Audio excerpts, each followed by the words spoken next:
আবির হোসেন ছিল ইটালির নাপোলির এক প্রবাসী যুবক। ২৫ বছর বয়স তার, চোখে ইউরোপ জয়ের স্বপ্ন আর মুখে মন ভোলানো হাসি। এই শহরে সে এসেছিল শূন্য হাতে, কিন্তু তার সুদর্শন চেহারা আর শালীনতা ছিল এক অমূল্য সম্পদ। বাংলাদেশের এক সাধারণ পরিবারের ছেলে হয়েও আবির জানত ভাগ্য বদলের চাবি তার কাছেই আছে। সে শুধু অপেক্ষা করছিল সঠিক সময়ের। ভোরের নাপোলির ক্যাফেতে বাসন মাজার কাজ আর রাতের ডেলিভারির ক্লান্তিতেও সে হার মানেনি। তার বিশ্বাস ছিল একদিন এই পরিশ্রম তাকে অন্য জীবনে পৌঁছে দেবে।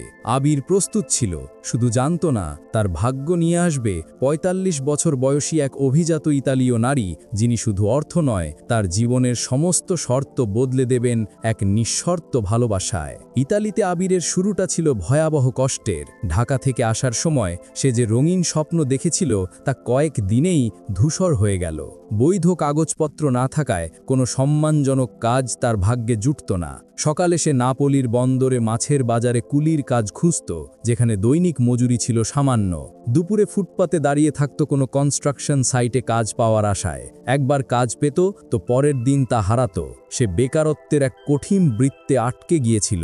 এক সময় সে রাতের বেলা একটি পিৎজার দোকানে বাসন মাজার কাজ পেল। গরমের মধ্যে চর্বি ও ময়লায় ভরা সেই বিশাল থালা বাসনগুলো মেজে দিনে মাত্র কয়েক ঘন্টা ঘুমানোর সুযোগ হতো।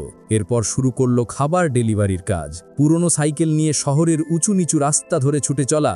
বৃষ্টি, রোদ, ক্লান্তি কোনো কিছুই তাকে থামাতে পারত না। সহকর্মী অনেকে হতাশায় ফিরে গিয়েছিল বা অপরাধের পথে হেঁটেছিল, কিন্তু আবির সবসময় নিজেকে বোঝাতো আজকের এই কষ্ট কালকের সাফল্যের বীজ। তার সুদর্শন চেহারা আর কখনো ভেঙে না পড়া মানসিকতা ছিল বলেই সে এই কঠিন জীবন ধরে রাখতে পেরেছিল। আবিরের কাজের জায়গা ছিল লা দোলচে নামের একটি ছোট ক্যাফে। একদিন সন্ধ্যার ঝিম ধরা মুহূর্তে যখন আবির ক্যাফের বাইরের দিক পরিষ্কার করছিলেন, তখনই একটি দামি কালো গাড়ি এসে থামল। গাড়ি থেকে নামলেন পামেলা ভেরোনি। ৪৫ বছর বয়স, কিন্তু তার শরীরী ভাষা, পোশাক এবং গহনা বলে দিচ্ছিল তিনি সাধারণ কেউ নন। চোখে ছিল আত্মবিশ্বাস আর এক ধরনের নিঃসঙ্গতা। পামেলা কাছে এসে দাঁড়ালেন। আবির সঙ্গে সঙ্গে মাথা নুইয়ে সম্মান জানালো। শোনো যুবক, আশেপাশে কি কোনো ভালো গাড়ি ভাড়ার ব্যবস্থা আছে? আমার চালক আজ কাজে আসেনি। পামেলা শান্ত, কর্তৃত্বপূর্ণ কণ্ঠে বললেন। আবির দ্রুততার ফোন থেকে একটি বিশ্বস্ত ট্যাক্সি সংস্থার নম্বর খুঁজে ফোন করল এবং নিজে গাড়ির দরজা খুলে পামেলাকে বসতে সাহায্য করল। পামেলা মুগ্ধ হলেন। ট্যাক্সি আসার পর তিনি আবিরকে থামালেন। একটি অত্যন্ত রুচিশীল কার্ড আবিরের হাতে তুলে দিলেন। আমার নাম পামেলা, কাল দুপুরে এই ঠিকানায় এসো। আমার বাড়ির বাগান দেখাশোনার জন্য কয়েকজন লোক দরকার। আমি তোমার কাজের ধরন আর ব্যবহার দেখে খুশি হয়েছি। কার্ডে লেখা ঠিকানা দেখে আবিরের হাত কেঁপে উঠল। এটি নাপোলির সবচেয়ে ধনী এলাকায় অবস্থিত একটি বিশাল ভিলারের ঠিকানা। এটি ছিল তার ভাগ্যের দরজায় প্রথম কড়া নাড়া। পরের দিন আবির যখন ভিলা ভেরোনিতে পৌঁছাল, তার চোখ কপালে ওঠার জোগাড়। বাড়িটি যেন ইতিহাস আর শিল্পের এক জীবন্ত সংগ্রহশালা। আবির তার স্বভাবসুলভ আন্তরিকতা নিয়ে বাগানের কাজে মন দিল। পামেলা লক্ষ্য করলেন আবির শুধু পরিশ্রমী নয়, সে একজন ভালো শ্রোতাও। পামেলার জীবনে ছিল বিশাল প্রাচুর্য, কিন্তু তার স্বামীর মৃত্যুর পর থেকে তিনি ছিলেন একেবারেই একা। তার সন্তানরা নিজেদের জীবনে ব্যস্ত, ফলে পামেলার বিশাল ভিলাটি ছিল একাকিত্বের প্রতিচ্ছবি। আবির তার দেশের গল্প শোনাত, তার গ্রামের ছোট নদী, উৎসবের ভিড়, মা বাবার সহজ জীবন। এই প্রাণবন্ত বর্ণনা পামেলার মনে এক নতুন জানালা খুলে দিল। আবিরের প্রাণবন্ত তারুণ্য, তার অকপট হাসি সবকিছুই পামেলার শীতল হৃদয়ে এক নতুন উষ্ণতা এনে দিল।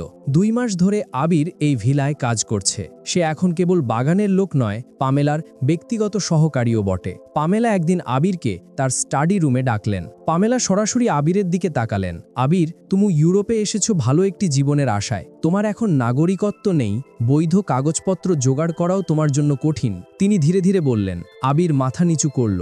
এটাই তার সবচেয়ে বড় সমস্যা। পামেলা কিছুক্ষণ নীরব থেকে বললেন, আমি তোমাকে একটি প্রস্তাব দিতে চাই। আমার একজন জীবন সঙ্গী দরকার, একজন সঙ্গী যে আমার পাশে থাকবে, এই বাড়ি আর ব্যবসা দেখাশোনার কাজে সাহায্য করবে, আমার সমস্ত সম্পত্তির বৈধ উত্তরাধিকারী হবার সুযোগ পাবে। আবিরের শ্বাস যেন বন্ধ হয়ে গেল। সে ইতস্তত করে বলল, ম্যাডাম, আমার বয়স মাত্র ২৫, আর আপনি? পামেলা হাসলেন। আমি জানি আমি তোমার চেয়ে ২০ বছরের বড়। হয়তো তুমি আমাকে ভালোবাসবে না, তবে এই মুহূর্তের জন্য ভালোবাসা জরুরি নয়। আমি তোমাকে জীবনের সমস্ত নিরাপত্তা দেব, ইউরোপের একটি সম্মানজনক পরিচয় দেব। বিনিময়ে আমি তোমার তারুণ্য আর সঙ্গ চাই। ভেবে দেখো, দীর্ঘ 3টি রাত আবির ঘুমাতে পারেনি। জীবনের চরম অনিশ্চয়তা থেকে মুক্তির এমন সুযোগ সে হারাতে পারে না। সে তার বিবেকের সাথে একটি আপোষ করল। সে পামেলার প্রস্তাবে সম্মতি জানালো। 6 মাস পর ভেনিসের এক জমকালো চার্চে আবির ও পামেলার বিয়ে হলো। আবির এখন ইতালির বৈধ নাগরিক, বিশাল সম্পত্তির অংশীদার। তার ভাগ্যের চাকা ঘুরে গেল। সে তার পরিবারকে ফোন করে জানালো সে বিয়ে করেছে এবং সে খুব ভালো আছে। বিয়ের পর প্রথম বছর আবিরকে ব্যবসার খুঁটিনাটি বুঝতে হলো। সে প্রতিদিন দামি স্যুট পরে, সেরা মদ পান করে আর পামেলার সাথে অভিজাত পার্টিতে যায়। জীবন প্রাচুর্যে মোড়া, কিন্তু আবিরের মনে মাঝে মাঝে শূন্যতা আসত।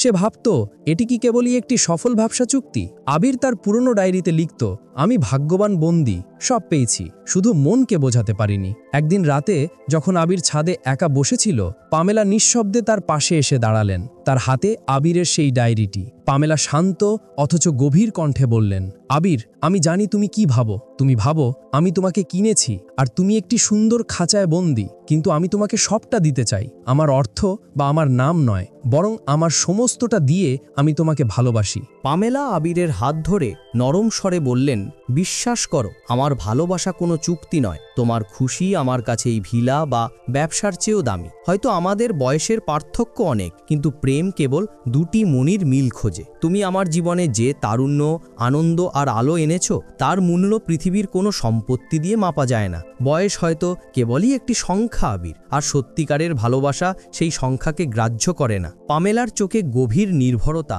আর নিরেট প্রেম ছিল। আবির এই প্রথম তার ভালোবাসার গভীরতা বুঝতে পারল। এটি কেবল ভাগ্যের পরিবর্তন ছিল না, এটি ছিল নিঃস্বার্থ ভালোবাসার এক নতুন আবিষ্কার। আবির সেই রাতে তার ডায়েরির পাতায় শেষ বাক্যটি মুছে দিল। সম্পর্কটা যখন ভালোবাসা আর বিশ্বাসের মজবুত ভিত্তির ওপর দাঁড়ালো, আবির তখন পামেলাকে বলল, আমি তোমাকে আমার জন্মভূমি দেখাতে চাই, আমার মা বাবা, আমার শিকড়, যেখানে আমার ছেলেবেলা কেটেছে। পামেলা সানন্দে রাজি হলেন। তিনি বুঝতে পারলেন আবিরের জীবনের এই বন্ধন তাকে পরিপূর্ণ করবে। পামেলা বাংলাদেশ ভ্রমণের জন্য বিশেষ প্রস্তুতি নিলেন। আবিরের মায়ের জন্য শাড়ি কিনলেন, ছোটদের জন্য উপহার নিলেন। এই প্রস্তুতি নিতে গিয়েই আবির লক্ষ্য করল পামেলা শুধু তার স্ত্রী নন, তিনি আবিরের পরিবারকে বোঝার চেষ্টা করছেন। কিছুদিনের মধ্যেই আবির তার ৪৫ বছর বয়সী ইতালীয় স্ত্রী পামেলাকে নিয়ে বাংলাদেশের গ্রামের বাড়িতে পা রাখল। গ্রামের সাধারণ মানুষের কাছে এই দৃশ্য ছিল এক অভাবনীয় বিষয়। তাদের ঘরের ছেলে, যে একদিন শূন্য হাতে দেশ ছেড়েছিল, সে আজ এক বিদেশি অভিজাত নারীকে নিয়ে ফিরেছে। আবিরের পুরনো মাটির বাড়ির দরজায় তৈরি হয়েছিল এক মিলন মেলা। পামেলাকে আবিরের দেওয়া একটি ঐতিহ্যবাহী নকশা করা শাড়ি পরানো হলো। যখন তারা গেট দিয়ে ভেতরে ঢুকলেন, আবিরের মা বাবা, ভাই বোন ও আত্মীয় স্বজন হাসি মুখে দাঁড়ানো। বাড়ির ছোটরা ফুলের মালা হাতে এগিয়ে এলো। আবির আর পামেলা দুজনকে ফুলের মালা পরিয়ে উষ্ণভাবে বরণ করা হলো। আবিরের মা পামেলাকে জড়িয়ে ধরে অস্ফুটে বললেন, আমার ছেলেটাকে ভালো রেখো মা। পামেলা ভাষা না বুঝেও সেই আন্তরিকতাটুকু উপলব্ধি করলেন এবং আবিরের মায়ের কোপালে আলতো করে চুমু খেলেন। ওই দিন আবিরের ভাগ্য কেবল ইউরোপে বদলায়নি, বরং তার ভালোবাসার সঙ্গী পামেলাকে নিয়ে সে যখন তার নিজের মাটিতে পা রাখল, তখন তার ভাগ্য এবং জীবন দুটোই সম্পূর্ণ হলো। ভালোবাসার কোনো দেশ, কাল, বয়স নেই। এই বার্তাটি আবিরের গ্রামের বাড়ির প্রতিটি মানুষের হৃদয়ে চিরদিনের জন্য গেঁথে গেল। আবির হোসেনের জীবনের এই গল্প প্রমাণ করে যে ভাগ্য যদিও মানুষকে সুযোগ এনে দেয়, কিন্তু সেই সুযোগকে কাজে লাগানোর জন্য দরকার অক্লান্ত পরিশ্রম, মানসিক শক্তি আর ইতিবাচক দৃষ্টিভঙ্গি। নাপোলির বন্দরে কুলি হওয়া থেকে বিলাসবহুল ভিলার মালিক হওয়া পর্যন্ত তার যাত্রা এটাই শেখায়। জীবনে কোনো কাজই ছোট নয়, আর কঠিন সময় চিরস্থায়ী নয়। দৃঢ় মনোবল আর সততা নিয়ে এগিয়ে গেলে সফলতা একদিন আসবেই, তা সে অপ্রত্যাশিত প্রেম বা ভাগ্যের উপহার যে রূপেই হোক না কেন।